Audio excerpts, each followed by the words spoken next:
Connecting that now. And make sure it comes across on this one too.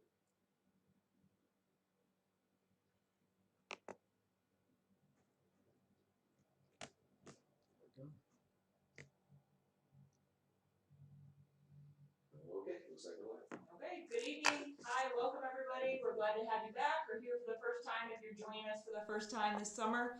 This is our third GCMS Return to Learn webinar update. I'm Erin Nuss. I'm the curriculum director for the school district. I'm joined here tonight by our superintendent, Mr. Jeremy Darnell, and our tech guru, one of them, Mr. Walker Willis, who's in the room keeping us in line and making sure everything works for you guys.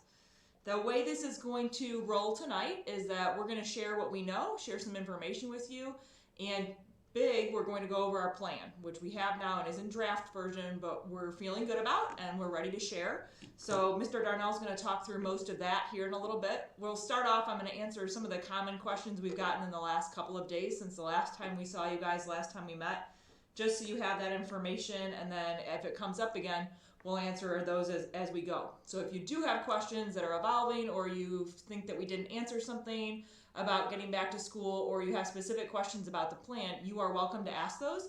Just chat them in, please, and I'll keep a running record of them, and we'll answer them as we move through. Mr. Darnell, anything you want to say before we get started? No, just that we recognize that with the plan just rolling out today, obviously there's going to be questions for that. So we're going to try to keep our initial presentation fairly brief so that we can try to field as many questions as we can this evening. And then obviously folks will have questions that are going to be building specific that can be directed to building administration. Or if it's a whole big picture, you can always fire that back to us as well. Okay, so a couple of the big questions we've had lately are about our back to school events. Can they happen? Are they going to happen? What do we know? So I'm going to run through those quickly so everybody's on the same page. If you have a senior, the first couple about preschool probably won't apply to you. If you have a preschooler, you might not care about seniors, but we're a united district, so we're going to go through all of them. We are still having preschool and kindergarten transition nights. So preschool transition night is August 11th, so mark your calendars now. And you'll be receiving an assigned time slot for both nights, for pre-K and kindergarten. You'll get a phone call or you'll receive an invitation in the mail with an exact time slot for your arrival with your student so that we can spread out the entire night and make sure we get everybody through safely. So you do need to arrive on time, please, and make sure you come for your specific time slot. It's not open house like it has been in the past. So the preschool transition night is August 11th in the evening. The kindergarten transition night is August 13th. In between those two, we have 6th grade transition night, which is on August 12th. Mr. Biefeld recently shared on social media the exact plans for that. Again, spreading it out 2 different times for students to arrive to ensure that we can get all the students through safely and respect social distancing guidance.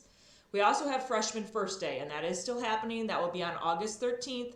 It'll start at 9 o'clock in the morning and go until about 11:30, and that's for just freshmen at the high school to get them transitioned, to get them a chance to walk through their schedules, to meet their teachers, to meet their mentors. So again, freshman first day is also still happening on August 13th. The other big thing that we've gotten a lot of questions about that I want to make sure we answer is the SAT. So seniors who did not test last year as juniors, they usually would have taken the SAT in April. Seniors are going to test in the fall, and we will be giving the test on September 23rd. So seniors at GCMS, all of them, regardless if you've already taken a test, have to take the SAT. It is a graduation requirement in the state of Illinois right now. So on September 23rd, which is a Wednesday, seniors will come to school that day and they will take an SAT test. If you're wondering about the Nmsqt test, which is the national merit test that is required for some scholarships, for juniors, we will still offer that in October. So that test will still be an option. It'll be on a Wednesday in October. But definitely having the SAT for free, it does not cost you any money, on September 23rd for seniors. Okay, so that was a lot of updates that we've had questions on about events and dates and times. Those things are still happening. We're really excited about those things still happening. If you have questions or you missed any of that, chat that in and we'll answer it. Mr. Darnell is going to jump into talking about the plan, and then as your questions come in, I will record them and we will answer them as we move through the evening. All right, thank you, Mrs. Nuss. A couple of things. First of all, I want a public thank you to Mrs. Willis, because Walker Willis, who is with us today, is here, even though it is his wife's birthday. And he spent all day doing tech instruction and training for our teachers and is now spending the evening with us. So thank you, Mrs. Willis, for allowing him to be here with us. It seems like Thursdays are birthday days. Last week it was Mrs. Nuss and Mr. Willis's wife today. So happy birthday, Joanna Willis. Okay, I'm going to go through, and I'm actually going to go through not page by page. I'm not going to read to you, but there are some things that I do want to highlight on kind of the rationale that we used and some points of emphasis, and then we'll field those questions. And by all means, please take the time to read these things as diligently as you can, because we don't want anybody to be surprised. We've tried to be really transparent through this entire process. Again, the committee that created this involved nearly 30 people of all categories to try to get great input, ask questions, answer questions. Chances are, if it was possible to think about, we thought about it in order to put this together, but there are always some things that surprise us, or there's a change in expectations or policy from the entities that give us some of our controlling factors, and that changes what we can or have to do. Mrs. Nuss referenced this as a draft document. I can tell you it's going to be a continuous draft document. It is going to be live because we do have to appropriately react when given new expectations, whether that be at the local level, the state level, or the federal level. So, first page, I want to read the first two lines because this dictated everything that we did. We at GCMS believe that learning happens most effectively through direct instruction. And so us making the choice to go 4 full days a week is largely driven by that. We want our kids here with our teachers, with all of the resources we have in our classrooms and in our buildings. It's important to us. And so we've emphasized everything around trying to make that feasible, safe, and appropriate for all the kids of GCMS. So that's the driving force behind our commitment. There's a bullet point on the front there that I also want to emphasize, and that's we collectively commit to monitoring the wellness of our students and staff, but we need your help. This is something that you folks at home, as parents, even as students, you have to do that for yourself as well. So funneling through to page 3, and this kind of directly affects the at-home support, completing the self-certification form for each child through our GCMS app. If you have not downloaded the GCMS app, please do so. It's exceptional. It's been incredibly well done. Mr. Willis is the driving force behind that through a program, a vendor called Aptigee that helped us create that. And you will see in the main menu the self-certification drop-down menu. It's very easy. It will take you less than 30 seconds every single day. And we need you to do that because every child that has that done before they arrive is that many less that we have to recertify once they get there. Because if they don't have that app taken care of every day, then we're going to be sending those kids to the nurse to make sure that they are symptom-free and fever-free. And that's just that much more time that those kids are going to be out of the classroom and that much more disruption that we have to the start of the school day. So the more people that jump on board and help us with that, it's going to make us that much more effective in the time that we have with your kids. So please do so. Page 4 is incredibly important in this document because it talks about the self-certification and what the different symptoms are that you need to be aware of. And I am going to tell you that the best thing that you can do is that if your child has symptoms is keep them home. For a long time, we emphasized as a school system having perfect attendance, and oftentimes we would have kids and teachers and staff that would overcome some slight illnesses in order to be at school. And we appreciated that. In fact, we respected that and even gave awards for perfect attendance. The times have changed and the safety protocols have changed. So if kids are sick and they're symptomatic, we need them to stay home. We don't want to put anyone else at risk, so we need to make good choices there at the home front. We have to trust you to do that, and we want to ensure that happens. To help mitigate that, I'm very excited that we now know that we will have a full-time nurse at each of our 3 buildings. That's a huge resource for us in partnership with Gibson Area Hospital, so we thank them for helping support that process. So we have medical professionals there to help us to certify and check symptoms when those things occur. That's a wonderful layer of support that not all districts have the means to do, so we appreciate that. The big thing is if a child has a fever, they need to be completely fever-free, and that is for 24 hours, and the guidance has recently changed. Just in a meeting last week, the Ford County Department of Public Health said it's 24 hours, whereas previously it was 72, and obviously missing 3 days of school after having a fever was going to be a challenge for folks. But we want to make sure the kids are symptom-free when they're in our spaces. The more that we have the cooperation from you at home, the better off we're going to be. Cruising through, another big point that we want to emphasize is the arrival at school. We are asking that parents not bring their children to school, and our buses are actually not going to be arriving until 8 o'clock. And the reason for that is we will have full staff on board by 8 a.m., which means we can actually have kids going directly to their classrooms. I do want to emphasize that first hour classes are not going to be starting until closer to 8:20 this year, so it's not going to be a mad dash to get there by 10 after 8 in order to not be tardy. We will also allow for some grace with tardies. We want you to be there as close to 8 o'clock and between 8 and 8:15 as possible. But we also want to minimize the amount of time that we have large gatherings. Those kids that eat breakfast still will be able to do so when they enter the building, but we ask you to do that for us. Previously, we've had kids arriving as much as 45 minutes to an hour before school, and we want to limit that. In fact, we want to eliminate that so that we can properly supervise kids, but also avoid large gathering spaces. I want to talk a little bit about masks and social distancing. Obviously, with large numbers of kids going through transitions and even in some classrooms, we are going to maximize social distancing wherever possible. But we also want to really reinforce again that the wearing of masks at all times while in the building is essential.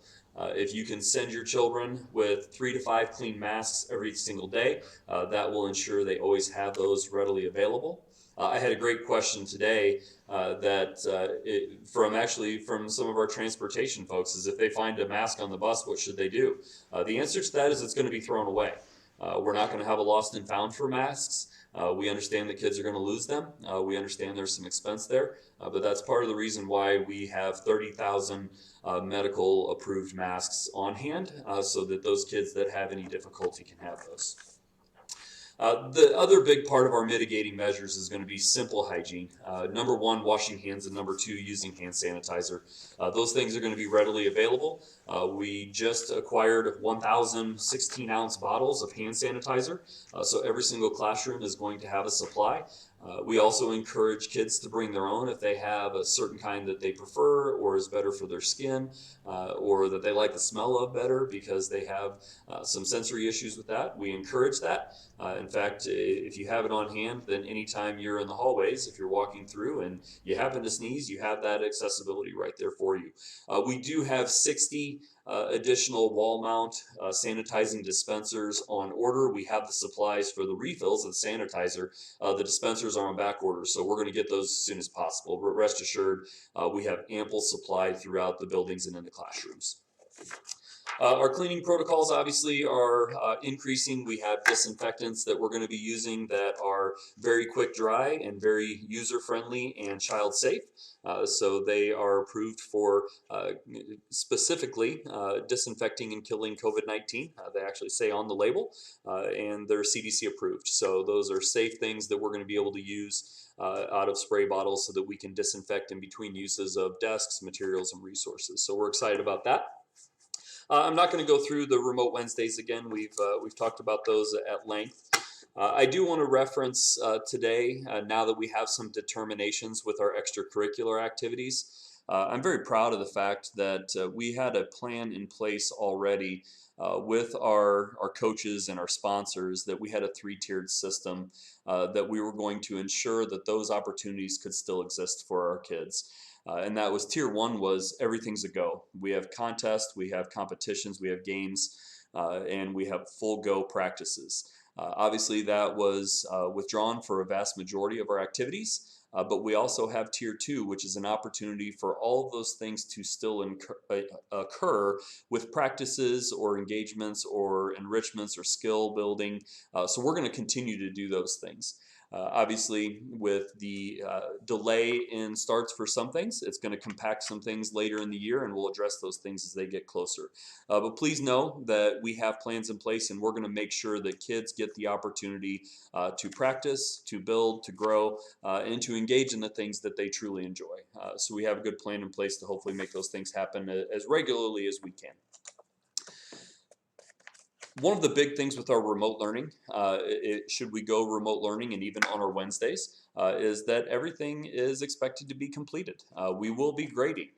This is a time where we need to ensure that the opportunities that are created by the teachers and engaged by the children, that they get feedback. Some of that feedback is going to be through grades. Some of that feedback is going to be through direct communications. But we want to make sure that everybody knows it's not like last year where there can be no harm.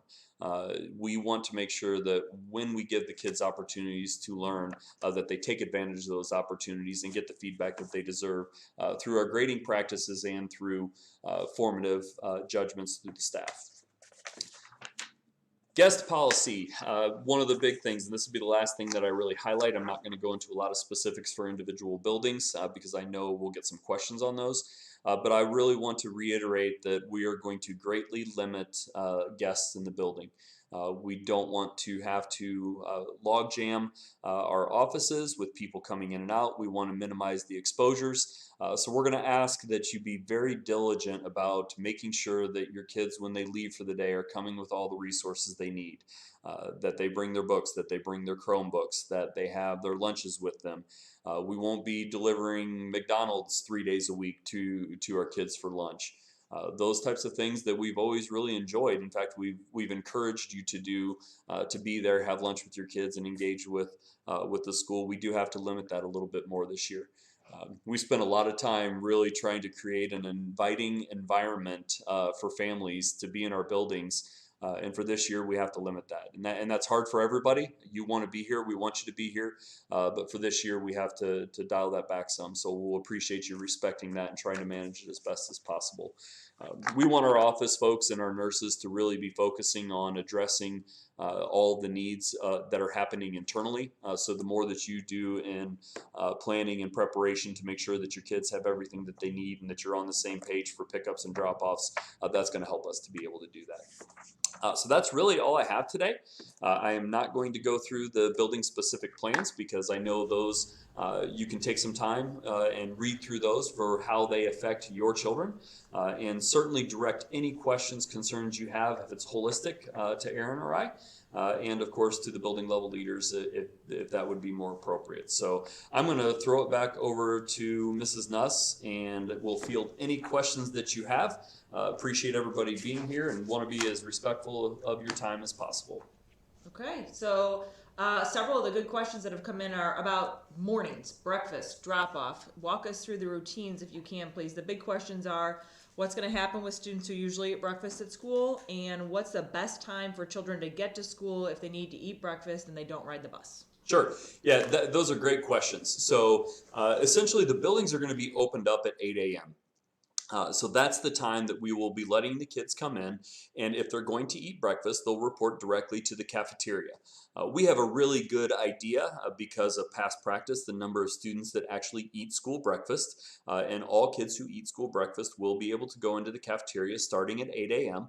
And they will have ample time. The closer to 8 they can get there if they're eating breakfast, the better. But if they get there at 8:10 or 8:15 and they're eating breakfast and they're a few minutes later getting to their first hour class, that's okay.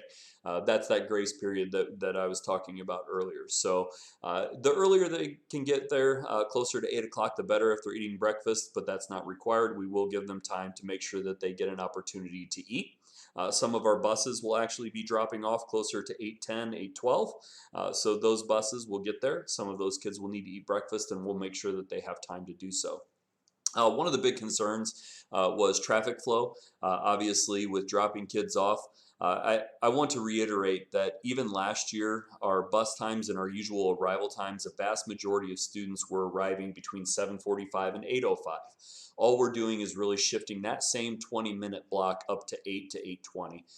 So know that it should be fairly similar. We'll have a little bit more congestion, and we just ask that everybody use extreme caution, just like always when driving around the schools, because kids will be constantly transitioning across the streets, and obviously there'll be additional traffic. So be careful when you're doing that. I think that should pretty much cover the drop-off. Be patient. The first few days of school, I know everybody's super excited to get there. You got a little bit more stuff. And I'm going to tell you, we're going to have folks out to supervise. And so we'll have people there, and just try to get as close as you can to that 8 o'clock number. And the further along in the year we get, the better we're going to be. At 8 o'clock, so you know, those that don't go to breakfast are going to report directly to their first hour if it's middle school or high school, or if it's elementary school, they'll go directly to their homeroom teacher or their core class teacher. So they're going to be able to go right there to start the day. They'll be supervised by their teacher starting 8 o'clock, and I'm appreciative of that because that's not something that teachers have had to do in the past, and they're willing to take on that additional time of supervision with your kids because it's incredibly important that we get them here. So thanks for doing that. How about talk to us about recess, Mr. Darnell? What is it going to look like for elementary and middle school students? And I might have a response on that, but let's hear what you've got. Sure. So the big thing for us for recess is getting the kids an opportunity to get outside, get some space, and be able to move. Obviously, we're not going to be playing tag, and we're not going to be climbing on equipment. Unfortunately, there's no way possible to climb on equipment and be able to clean that routinely with the number of kids that we have. So we're going to be looking at utilizing all of the spaces that we have. Just yesterday, Mr. Keene, actually it wasn't yesterday, it was 2 days ago, Mr. Keene and I were standing outside and we gained some appreciation for the number of segmented big, large grass areas or blacktop areas that we have at the elementary school where we can space kids out but still get them outside. There'll be new activities. They're not going to be as intertwined with kids engaging with each other, but we're certainly going to find ways to keep them moving. So we're anxious to see how that looks. And obviously it's going to take an enormous amount of education and conversation with the kids to understand what they can and can't do. And we know that's not going to be perfect from day one, but like all things, we'll slowly evolve that into a new normal. Middle school, they will be able to get outside as well. The middle school is actually very fortunate because they have a really, really large space where they can spread out and get outside. And when they don't have lunch and recess going on at the same time there, so they'll be able to stay in their spread out spaces inside if need be, because obviously they won't be necessarily participating in activities right next to each other in the gym like they had before. So those will be a new normal. It won't be as much freedom of movement and contact as we've had in the past, but we certainly want to get the kids up and moving as much as possible. I will say Ms. Little and Mr. Schwenk have been looking into a really neat program as well that it's a mileage club, and so kids would get a little QR code that's going to go on the back of their badges. They already have clubber badges, and they'd be able to scan in every day at recess and have little competitions between classes and grades, and the students basically scan in an iPad, run a few laps or walk a few laps, and they build up mileage in the club, and they can all run the same direction, all face the same direction, and get miles and points, which was, I thought, a great idea. So we really appreciate them coming up with that one because we have some competitive little guys and gals who would like that kind of thing. So we're looking for creative ways and coming up with them too. Can you talk a little bit more about sports and what it means for PE waivers at the high school level? Do we know anything about what it would mean since the seasons are moved around, or what that might mean for if they can waive both semesters now, because like marching band will be going on the whole year possibly? Sure, and I'll be honest with you, I have not talked with high school administration about PE waivers.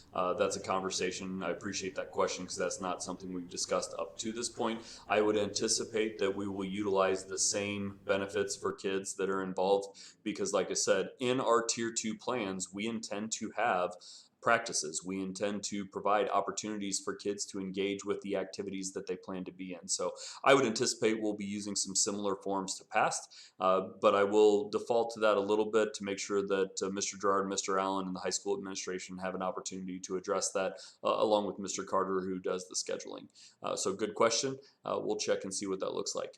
We are going to be dressing for PE at the middle school and high school. We had a really nice conversation about that in our return to learn conversations. We're fortunate that we have fairly small class sizes and fairly good sized locker rooms to be able to create space. And the kids that were involved, the students, I want to say kids, the young adults that were involved in our conversation, felt pretty strongly that most kids are going to want to change because if they're doing any sort of activity, they're going to want to be able to change into clean clothes and freshen up prior to going to their other classes, especially those that have PE earlier in the day. Okay, how about a few easy ones? Do you know if we'll have the mentoring program again this year where people in the community came in and mentor some of our kiddos? Possibly. And again, those are things that we're going to look at and try to find ways to, again, minimize guests. But if we can do some of those things virtually by setting up opportunities for those things to occur, we're going to try to do that. And if not, we will look at ways to do certifications and screenings of the guests that are appropriate to be in the building to give them that opportunity. Those relationships are incredibly important for our kids and for the adults that engage in those. So we want to try to find ways to make those things happen. The social emotional needs and supports that we provide to our kids are incredibly important in this time. So we want to make sure that we can provide everything that we can with safety matters considered for our kids. Okay. Can we talk a little bit about remote learning, please, Mr. Darnell? Some questions regarding basically are kids who test positive going to automatically have to go into remote learning? And similar question, do you have to test positive in order to do remote learning? So the only remote learning that will occur at this time is we will have our Wednesdays. If we have a student who has medical exemptions, in other words, a doctor has written a note that says they are high enough risk that we need to offer them, similar to what we do for a homebound service. If someone has a major medical issue, we will provide remote learning for those kids. If we have someone who tests positive, they obviously will be held out of school until they are cleared and have a negative test. And we will treat those just like we would an absence. So we will provide the work to them. The teachers will do that just like they would in previous years. If you were sick, let's say a younger child had chickenpox and they missed 2 weeks of school, we'll provide the lessons and instruction and materials to those kids to be able to complete upon return. So that is our intention for right now. If we go into full remote learning, obviously everyone will be doing everything digitally, and that will change that conversation. All right, some interesting specific questions. Can we pick our child up to take them home for lunch or to the park and then bring them back instead of an adult coming into the school? Can they actually remove their student from the school for a lunch situation? So our current policy is that we do not allow students to go off campus except for our juniors and seniors for lunch. And the reason for that is the lunch periods at both the middle school and the elementary school are 30 minutes. And that would actually create more transitions and more people flowing in and out of the office, which would make that a little bit more cumbersome. So the intention is to continue that policy and only allow those students to leave who are exiting for specific appointments that are essential or if they're being picked up and leaving for the day. We had a follow-up, you just referenced it. Can you talk a little bit about what will happen if a student has an essential appointment in the middle of the day and they need to be picked up and then returned back to school? Absolutely, that's not a problem. We're going to have kids that have counseling appointments and kids that have dentist appointments and kids that have doctor's appointments. Those are essential appointments. We encourage you to continue those things and make sure those things happen. The one thing I would ask is where possible to try and do those things on Wednesdays. We are already out of session. Hopefully that will keep them from missing some of those key instructional days that we have here at the beginning of the year. But I also recognize that doctor's office, dentist office aren't only open on Wednesdays. So they're going to need to make sure that they get you in when they can, because I know some of them are still trying to catch up from when they were shut down or had limited access. Okay, we had a question about what's the return date, which I believe is just what's our first day back to school, and that would be August 19th is the first day back to school. It is a Wednesday, so we go to school on Wednesday, Thursday, Friday of that week, which is the 19th, 20th, and 21st. It is a 2:20 dismissal all 3 of those days. So students arrive between 8 and 8:15. and then are dismissed at 2:20 those 3 days only. The following week, we go to our regular schedule. There, everyone's here at between 8 and 8:15 and dismissed between 3:15 and 3:23. And then that Wednesday will be our first remote learning Wednesday the following week. So the first remote learning Wednesday would be August 26th. Another question we had was in regards to, do kids need to bring their own water bottles? Yes, they do need to bring their own water bottles. We're encouraging it. All of the water bottle fillers around the buildings are going to be open. So we do ask them they bring their own water bottles and utilize them, because the rule of schools opening is that it's going to be hot for several weeks, guaranteed.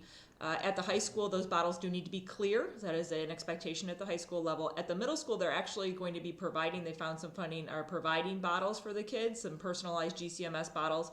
They can also bring their own clear bottle, but they will be providing those as a little gift to start off the school year at the middle school. And then at the elementary school, they need to bring their own bottles. We're asking for that.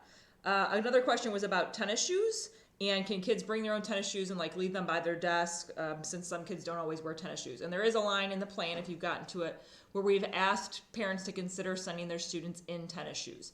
The transition to going out into the hallway, changing shoes, and then coming back into the classroom is a lot of transition, and that's one of the places we've identified where we could really cut down on contact and minimize the need for very close contact between a adult tying your shoes and a child.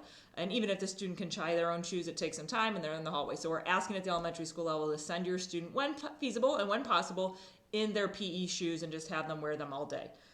It's not going to always be possible and doesn't work out. Please do send your student, obviously, with PE shoes, but it was just one of the ways we identified in which we can really minimize contact. And so that's something we thought would be an easy ask for parents to include that in our plan. How about, Mr. Darnell, the registration day? Can you talk us through that plan? You did publish a document that gives really exact guidelines, but do people still need to come to school to pick anything up? Do they need to definitely come on August 5th if they've already done all the great online aspects? And you may not want to field this, I can. When do they find out who their student's teacher is, and how do they do that if we're not having registration? Sure. So registration this year, obviously we're trying to, again, minimize gatherings, minimize the time of people in buildings, and minimize contacts between GCMS employees and families. It's just a more efficient and safer way to do things this year. All of the documents are available either online through the app or the website, or you can pick those up in paper versions. Mrs. Nuss was kind enough to create packets, and the office staffs were kind enough to create packets, and each building has a tub out by the front doors that has each building's registration packet. So getting those things filled out in advance is the most important thing. And then, yes, we do need those to be returned. You can return those electronically if you want to fill them out. They are fillable. Thank you again, Mr. Willis and Ms. Wellborn, for creating fillable documents for us. So you can fill those out and send them in electronically, and they will go to the proper office staffs, and we'll get those things recorded. You can bring those by and drop those off at any time starting next week into any of the building offices. We will be there for extended hours on August 5th, which is next Wednesday, which is our original registration day. And then we also ask for anyone who knows that they will need to pay the fees. They can also mail those or drop those off at the schools as well. You can also drop those things off at the unit office, which is right downtown. Any of those would work. We ask everybody to do that as quickly and efficiently as possible, because the more people that get that taken care of through the original request, it's that many less people that we have to try to contact and communicate with. And as you've heard me say multiple times, if there are people who are making the choice to homeschool their children, we respect that. We understand that these circumstances are different, and if you choose to do that, we ask that you let us know that as well, because that helps us with rostering and planning purposes. So just get those things filled out online, come and get a paper copy, get them filled out, and bring them back in. If something's not filled out perfectly and we have questions, we'll do that follow-up after the fact. And if you are doing a free and reduced lunch application, obviously if you're doing that application, there's no need to write a check for registration fees at that point. The administrators will reach out to you and let you know if you qualify or if you don't, and if you need to pay those fees or not. So hopefully it's different. It's going to be a little more cumbersome than our old way. I'm actually going to miss seeing everyone coming into the buildings on that day. It's one of my favorite days of the year, but I think it's the best way to respect everybody's both time and health securities.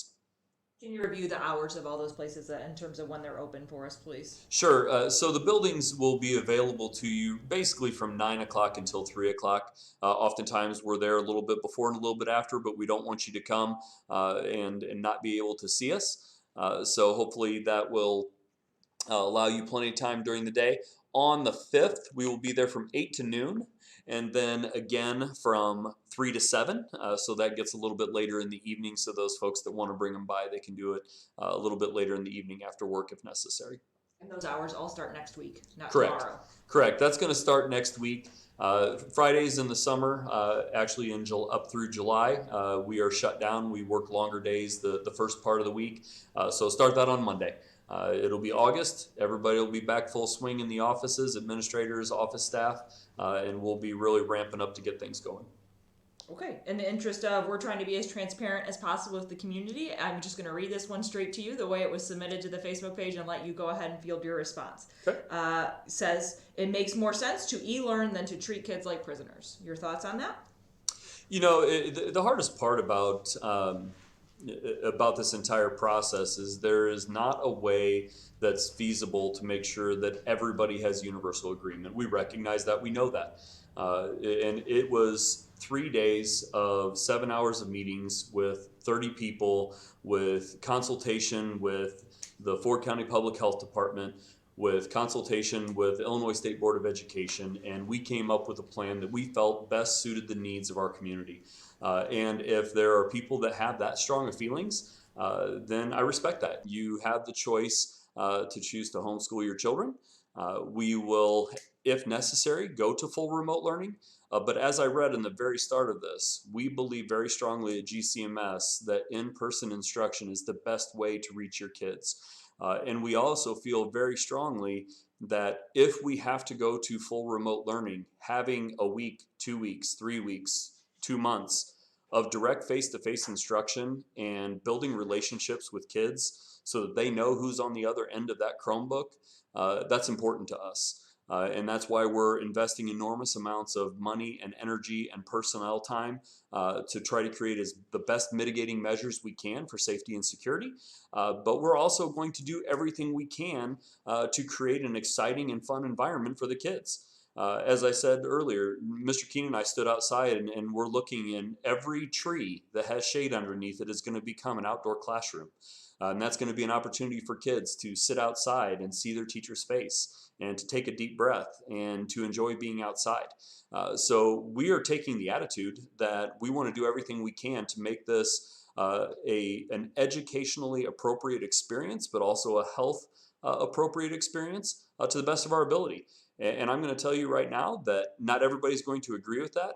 But our attitudes have to be positive in order to make this the best situation possible. So I hope people embrace that. And if they don't, it's fine. They can make their own choices, but that they do it in a positive way. Thank you. So one of the big questions lots of people are worried about is finding out who your student's teacher is and who is in the class. And this will obviously look a little bit different this year. It is out there on Lumen for some families. So it is available, and if you can log into your Lumen account, some people can see who their student's teacher is at this moment in time, with the disclaimer that Mr. Darnell just said that if you are homeschooling, that if you could let us know please as soon as possible. That's something big that's going to impact class rosters. So if you're looking at Lumen right now, those things can change. Actually, class rosters can change at any time. So there are some out there and people can see them. We would just really caution you to know that that's still a work in progress for us right now, like so many other things. We're lucky to have a full teaching staff right now, and so we hope that those things will look similar, but it is possible that they will change what is out there right now. Yeah. Aaron, if I could chime in real quick, I have a camera over here too. With looking up the schedules in Lumen, right now for elementary families, at this point, there's the possibility that kids can get moved around a little bit. So we did make an adjustment in Lumen today to where you probably will not be able to see your kid's schedule just yet to see who their teacher is. And that's just because there's logistics before the start of the school year where sometimes some kids have to get moved and we don't want, people to get, it's always a thing to work with. And so once we get past the official registration day, we'll make sure that is available in Lumen, so you will be able to get in and see it at that point. But in case you're logging in right at this moment and wondering why I don't see it, that's what's going on there. So. Thank you, Mr. Wallace, for the save. In regards to how are you going to know, several people asking how would you know who is in your student's class? Other than it being a small town, that's your only option, really. We're not going to disclose class lists electronically. You wouldn't be able to see that. So social media is the answer we have to that question right now. It could look different depending on how things evolve and change, but right now we don't publish class lists, and we wouldn't do that because it would be, illegal and not be honest to people's privacy. How about, can you talk about, well, I'll handle this one. Kindergarten dismissal time. Kindergarten is going to still dismiss earlier than the remainder of the elementary school. I should have stated that. So the kindergarten will dismiss at 3:05, which is the regular kindergarten dismissal time from previous years. That has not changed. The line will begin forming probably about 2:45, but the actual pickup time is 3:05 over there at the kindergarten entrance, and that's when they'll be released. I don't know if we have an answer for this. Do you know, Mr. Darnell, if they've talked about school supply boxes that may have been ordered at the end of last year at the elementary school? Are we taking them directly to classrooms, or do parents need to pick those up? We'll probably take them directly to classrooms. Yeah, we'll double check with Mr. Keene and Mrs. Lindloff, but I believe they will probably be taken directly to classrooms. No reason to transport them out, to transport them back. Kids always have enough supplies at the beginning of the year. One kind of fun note, just because you have to take some things lightheartedly. When Mr. Willis, who got on camera tonight, and I'm excited about that, he kind of looks presidential with the flag behind him there in the background. So that was kind of fun. But no, we'll try to do transfers with those boxes to the kids' classrooms for you guys, so that way you're not having to transfer them in and transfer them out. And that'll also make for a little bit better controls with the supplies for the kids. Good deal. Lumen will still be around. We're not getting rid of Lumen. It's still around. So it does pay to have access to Lumen. That's a really good example of it. Pays to have access to Lumen. So Don Worthington, DJ Worth, is our other tech man, and he has an email address, which is djworth@gcmsk12.org. But I would be remiss if I didn't tell you that on our homepage there is a link for Lumen and for Lumen Help if you need it, that you can click on to get access to your student's Lumen account and make sure that you can see things like their grades and their lunch account balances once school starts back up. So you can follow up on that on our homepage, please. And on the app. And on the app, thank you. How could I skip that? On the app, yet another great reason to have the app. How about registration? Another follow-up. If they are coming in, do they need to call for a specific space or time? You don't really need to come in, but if you are coming in, should you call and make an appointment? I don't think the answer to that is yes. What do you think? I was Mr. actually Darnell? writing something down. I wasn't even listening. That's to hilarious. Hey, every time once in a number while 12 I get wasn't to listening tune to Mrs. me. Nuss out, so that's okay. One more time, give me Do the they question need to again. make an appointment for registration if they do plan to come in? No. Our No, doors will be open. the one thing with the actual registration day, and actually it's looking right now projecting that the weather's supposed to be absolutely beautiful, so we will have some staggered entry to make sure that we're not getting too many people, and we will expect social distancing as you enter those spaces. So please respect that, but no, you do not need an appointment at this time. Okay, and in the registration packet, someone did point out that the drug policy was not included in the registration packet for the high school. Do they still need that, and where would they get it at? If something were missing from the registration packet, we will follow up with students and families prior to the start of school or right at the start of school to make sure we get all that paperwork in. It may have been more things were included in the handbook this year, and so when you agree to the handbook, you're agreeing to some of those policies that maybe wouldn't have been included in, or would have been included in the registration packet in the past, but we will definitely follow up with you. If we're missing anything, we will find you and ask for it. Not a lot more questions seem to be trickling in right now, so if you do have questions, did I miss any, Mr. Willis, that you caught that I didn't answer or ask? Or if you have one, please go ahead and chat it into us right now, would be good. One that I've received a couple of questions about in the community in the last couple of days that you can maybe answer, Mr. Darnell, is in regards to, there seems to be a rumor going around possibly about us quarantining students within the school and not releasing them to parents. Like if there was a positive case that we didn't know about, we would keep the students at school with us and then not release them to parents. Has that ever been something that's been discussed, or can you explain why that might be a thought that people have? Yeah, no, that's absolutely not true.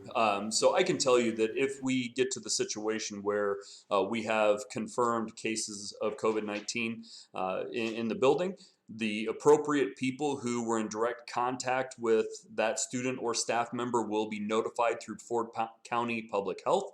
Excuse me. So they will be notified directly, and then we will have to make local determinations as to what effect that has on either closing a building, closing the district, whether that's for a day, 2 days, or we just notifies those that are most directly affected. We will try to be as specific on that information as we can. So for example, if we were to have a positive case at a grade level in the elementary school, we will likely say that there was a positive case in 4th grade. But we won't get any more specific than that because we do need to be respectful of confidentiality and privacy. But we will try to be as specific as we can when those situations occur. And we will follow the guidance and direction of Ford County Public Health when it comes to who needs to be secluded, how long they need to be secluded or restricted from attendance to make sure that we keep everybody safe. Those will be the best way to describe that as game time decisions according to the circumstances and the exposure of that child or the children around them. We don't have too many more questions coming in, so as you're looking at that document, if you have questions, please do send them to us. We want to attempt to answer them. How about what if I want to send flowers or like a little gift to my child at school? Can I still send them? So that's a good question, and I will use Valentine's Day as a reference. What I'm going to encourage everyone to do this year is if you want to express your love and appreciation for your children, please do so at your house. Because every time we have someone else enter the building, that's one more contact that we have to have and that we have to manage. So I feel like it's in the best interest of everyone. Please do those things at home. And celebrate them in any way, shape, or form that you feel appropriate, but try to minimize those things at school. Good deal. Okay, we just disconnected for a second there. It says reconnection successful. You're good? Okay, I think we're back up now. Yeah. Okay. Good deal. We literally had technical problems and our technical guy was here. It all worked out. If a student tests positive and they have siblings in the school, what is going to be the policy for those siblings coming to school if the student, their sibling tested positive? Yeah, so those are the circumstances where Ford County Public Health has immediate control of that, and they will tell us who needs to be, they will actually tell that family who needs to be isolated or quarantined. Experience has led to the fact that anyone within the same household has had enough exposure that they either need to get a negative test for return or they will be quarantined for 14 days. So those are guidelines that are put out by the Illinois Department of Public Health, CDC, and Ford County Public Health, but we will adhere to whatever those expectations are, and of course err on the side of caution. Goes back to the very beginning when I shared with you guys, if you know you have exposure or you know you have symptoms, we need you to partner with us and make the decisions to stay home yourself, because that's going to be in the best interest of everyone else. So please do that. Can you go back? Thank you. Susan Riley saves the day. She just notified me your flower response got slightly cut off. Can you remind people again to celebrate? Basically, the short version is celebrate at home, but I'll let you, do you want to expand on that? We're just asking, we have a lot on our plates right now. If you do care to celebrate, if you could do so at home rather than sending those to school, we would greatly appreciate it. Yep, nope, that's exactly right. As much as we like public celebrations of our children, for birthdays, for congratulations, for different activities, we're going to ask that you do those things as much as possible through your social media outlets and or in your home. Okay, let's go back please to, you alluded to this shortly about public health is really being their call, but if one student tests positive, does the entire class have to be quarantined at home? Do they have to go home and quarantine, not be quarantined at school? So the rule for public health is that any child who is within 6 feet for 15 minutes or more would have to be excluded. So public health will communicate with us. We will have to look through schedules. We will have to determine who is in closest proximity that meets those standards in order to give us guidance. So for example, if you are in my daughter's in 5th grade, if you're in a 5th grade classroom and you're within 6 feet or less for 15 minutes or more, anybody that meets that standard would have to be held out, and that will be done by public health. If you are outside of that, or it's 15 minutes or less, then you're okay. I'll go back to reference something that Mrs. Nuss used last week, and that's we're going to have a lot of opportunities for kids and teachers to take a hike, get up and walk around, because even in our situations where we have inside of 6 feet, which we're minimizing as much as possible, but they will occur, we're going to try to minimize the length and duration of those exposures, and we're going to encourage everyone to absolutely wear their mask because it's a mandate, and number two, get up and move around whenever possible. We also are going to make sure that kids are using one desk and one desk only in elementary school, so that we're not sharing spaces any more than necessary. And when we do have to share spaces, we will be using disinfectant to make sure that there's not people having contact with space that others have had contact with. That will be done to the best of our ability. We have the resources to make sure that happens. It's going to be fairly labor intensive, so we'll be doing a lot of wiping desks down in between classes at the high school and middle school. But we feel that it's important to have those resources of the classroom and to have that movement and mobility to get up and move around and have some space. Okay. We had a question about, will you be notified about if your email registration is received? And yes, you will, but our offices are not back 100% full-time until next week, so those responses will be coming soon. Furthermore, if you don't register and we were expecting you, we're going to contact you. So we're going to be reaching out if for some reason we don't receive your registration. We want your kiddos to be here, so we'll reach out if we haven't gotten it and ask you about it. So you'll be contacted if we've received it, and you'll be contacted if we don't. Either way, we're going to follow up for sure. Can you talk about if a child stays home with a runny nose? This is very situational. If a child stays home with a runny nose and sneezing, likely seasonal allergies, do they have to have a test negative to return or not be symptomatic? Or just not be symptomatic? So that's a great question, and that is honestly going to be one of the biggest challenges because seasonal allergies, we know that when the harvest season starts in Ford County, that those that have seasonal allergies, those will ramp up. And if you have seasonal allergies, we will refer you directly, or any symptom for that matter, we will refer you to our medical professionals on site. We encourage you that if it's something that is newly forming, we encourage you to keep the kids home. If it's something that is seasonal allergies, then yes, a negative test would be a great way to automatically ensure that you can return to school immediately. And the one thing that I can tell you that currently a doctor's note of identification is not something that will immediately exclude you or allow you back in. And that's a little bit complicated, especially when you have seasonal allergies or you get into flu season when more and more kids start to get sick. So yes, negative tests are the absolute best thing to get. We're very fortunate. Gibson Area Hospital has free testing on Mondays and Wednesdays currently. I know they've done a lot of testing recently. Another question that we actually asked of Ford County Public Health just this past week is, how long does a negative test last? If you have seasonal allergies and you start to show runny eyes or runny nose or congestion, and as long as those same symptoms persist and you've had a negative test, then you don't have to test again. It's not a once a week, it's not a once every 2 weeks. It's when you see variances in symptoms that you have to do those things. So it's a little bit complicated, and we are going to refer to Ford County Public Health when necessary, and we are going to maximize the expertise of our 3 nurses that will be on site. Great. Okay, some more questions about registration before we tackle some situational things. In terms of registration, if you email everything in and you handle registration that way and you do not need to submit payment, or you are going to mail it in, or you're going to drop it off, you do not need to come on the 5th. We do not need to see you. There is nothing you need to pick up. There is absolutely nothing you have to drop off that day. If you do it electronically, we thank you for doing so. It minimizes contact, so thank you.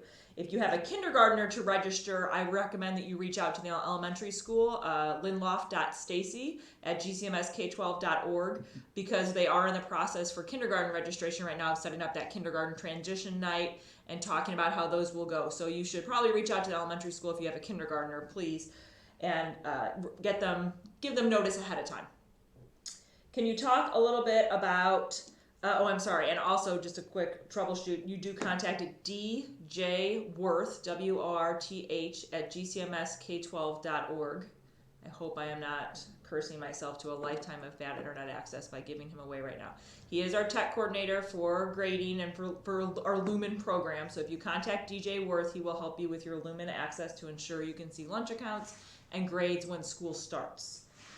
Can you talk about what would happen with a teacher in a situation where a student tested positive? Do they automatically have to quarantine, or is that something that would be a decision made at the moment? Yeah, so students and staff will be held to the same protocols, and we're going to encourage our staff members, just like before, that if they're sick, that they need to stay home as well, or if they're symptomatic.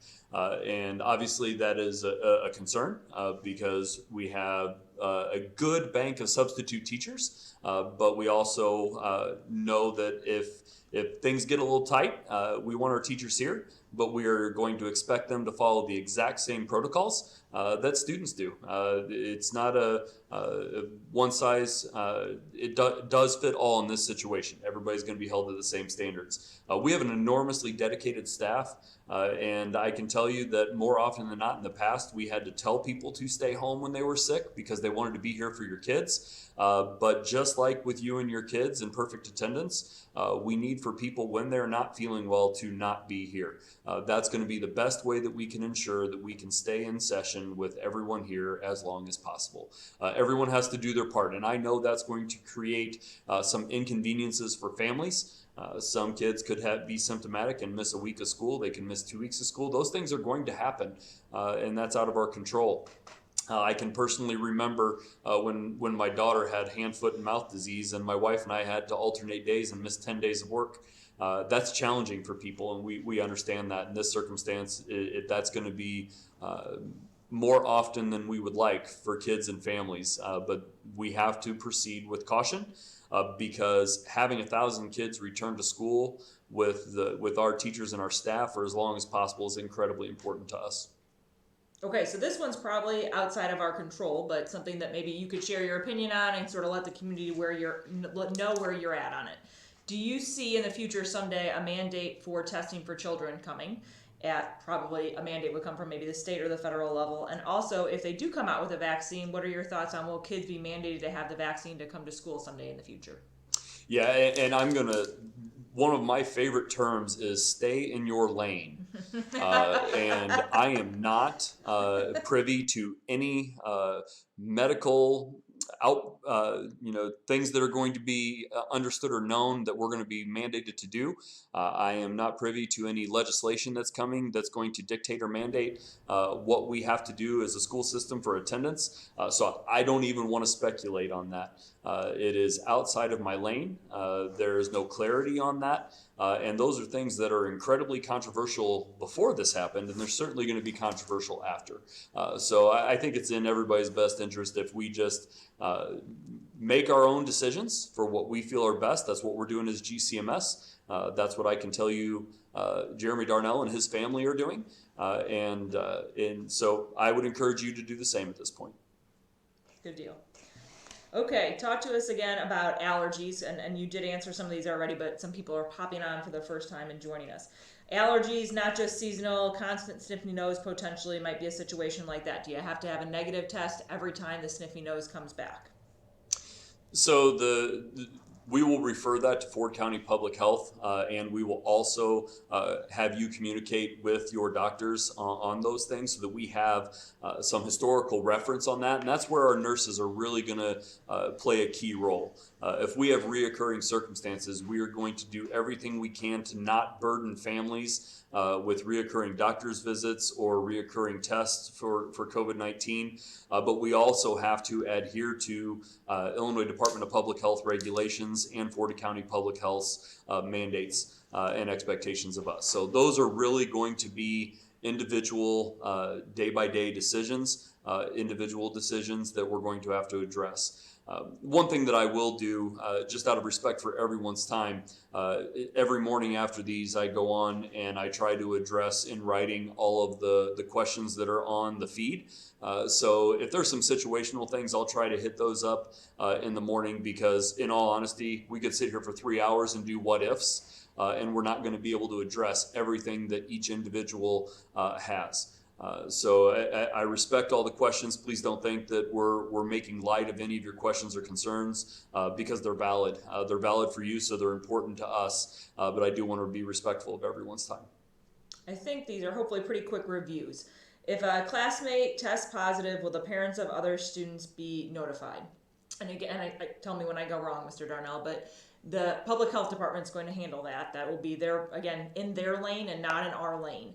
But what they're generally leading us to believe is that they would contact students' parents who were within 6 feet of that student for more than 15 minutes at a time. So you will be notified if your student is within 6 feet for longer than 15 minutes of a student who is identified as positive by the public health department, not by the school district, because that's not in our lane. That has to do with people's private medical records. That's not something that we would disclose as part of the school district. Did I get that one right? Yep, okay. Nailed it. Someone asked about free and reduced lunch, and that is a big part about registration that we did not allude to. Free and reduced lunch forms are in the boxes outside every office, so you can pick them up as well. They're in the back of the building section, so please do grab those if you need one. Free and reduced lunch forms will be followed up. You'll get contact from your student's principal, their building principal, just to confirm everything, and that's how you'll find out if you're approved for free or reduced lunch. If they have any questions, they'll also reach out to you that way, but you can definitely send those back in electronically. You can definitely drop them off and bring them in. You do not have to have a meeting. They will contact you electronically or over the phone if they have any questions. I don't think we have any other big things that have been thrown out just yet, Mr. Darnell. So if you were at about an hour, there's nothing else out there right now. Do you want to wrap it up for us? Yeah, absolutely. So a couple of things. First of all, I want everyone to know and understand that as the committee went through and created these documents, that there are things that are challenges in here that are not ideal. There are circumstances within our plan that don't reflect circumstances in other plans. But we tried to create a plan that met the collective needs, desires, and intention of what GCMS felt was appropriate. So I respect that there are going to be pieces of this that some will not like, and I don't mind that, and I understand that. But please know that when we make a decision in one circumstance, it has an effect on other decisions that we had to make. So we tried to do the best we can to create a plan that we felt was safe for kids, safe for staff, and has the desired effect, which is kids in school learning and teachers in school teaching. So we did that with as much fidelity and effort as we could to create this plan to serve our community. Sarah Bocek, who is an attorney with Kriya Bocek, came and spent several hours with us in one of our planning meetings. And her law firm does do some representation for us, and she also is a GCMS grad. And she made a comment from one of my favorite movies, Remember the Titans, that attitude reflects leadership.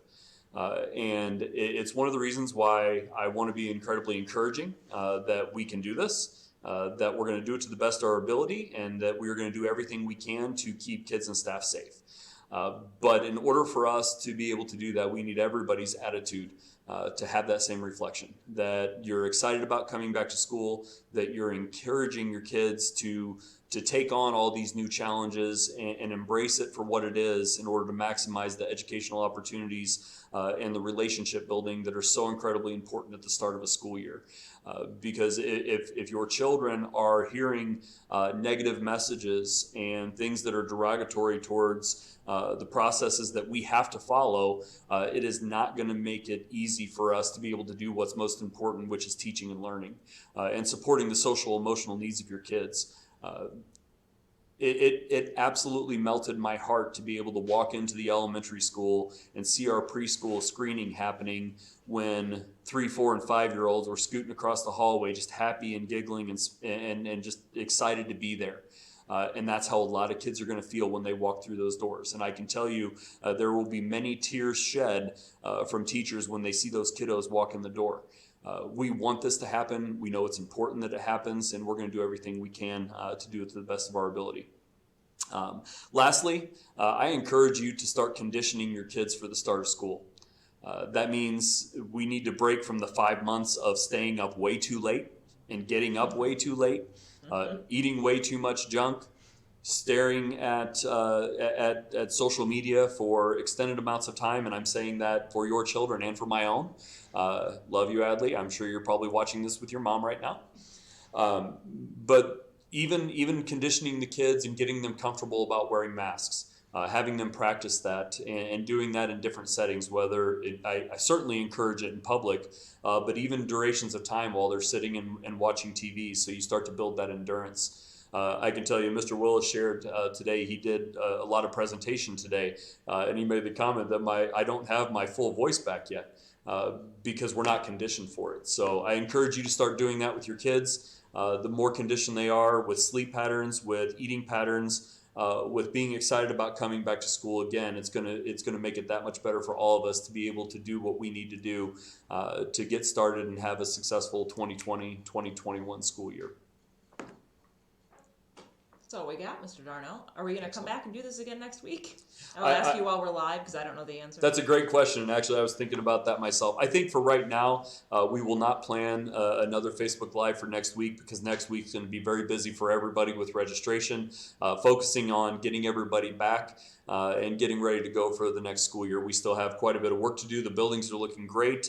Classrooms are really starting to come to form, but we want to focus on that right now. I encourage you to continue to send questions. All of our emails are readily available on that app, which I know you are all downloading right now. If you haven't done so already, please do so. And if you don't have the means for the technology, make sure you encourage those that don't to reach out to us, call us, let us know, and we'll try to support that as much as possible too.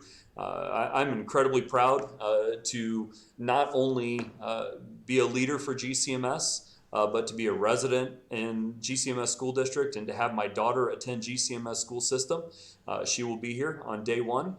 She'll have a smile underneath that mask, and I'm super excited about it, and I will too. So we'll look forward to seeing everybody here next week.